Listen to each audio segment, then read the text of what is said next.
it's all boiling down to education. Well, it's clear that, in my view, many of our schools have been failing our children, and it's a catastrophe, and we're going to pay the price big time, not only us in our country, our kids in the schools. I'm not sure I'm prepared at this point to say we go to no school system like you defined it.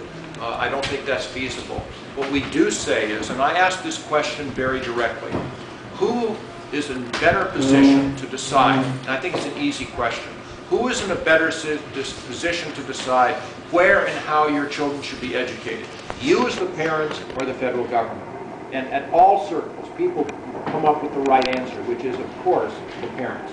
And then I say, you know something? The shoes on your feet. What am I talking about? What's he going on with? The shoes on your feet. You went and decided pretty much what type of shoe you wanted to buy, what style, what color, how much you were willing to spend, and you pretty much got the shoes that you wanted for the price you were willing to spend. That's called a consumer item. It's purchased from the bottom up, from the consumer. Education is completely different than that today.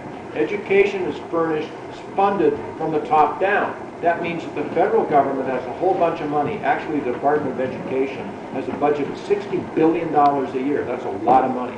So that money starts up at the federal government, they keep a bunch for administration, goes to the states, they keep a bunch for administration, all kinds of regulations, goes to the school district, keep a bunch for administration, goes to the schools, a bunch for administration, and eventually the parents, who are the consumers, do not get to choose where and how their children should be educated. Change that around. Allow, just like with other consumer products, the parents to decide where and how their children should be educated. And you can call it a voucher, you can call it a scholarship, I don't care what you call it. If they are able to choose where that money will be spent, they will demand excellence.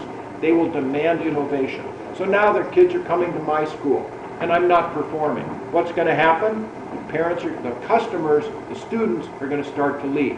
What am I going to do logically? I'm going to look inwardly and say, wait a minute, they're going to your school now. What are you doing that I'm not doing? And I'm going to get better. Good. Or I'll go out of business. Equally good. Somebody else will come in and take over. And then the parents will demand excellence. We will regain excellence. It's going on here in Milwaukee. You guys have choice. It's working. I was on a radio talk show very recently out of New Orleans. They're doing the same thing. It's working. Excellence will be reclaimed in our school system.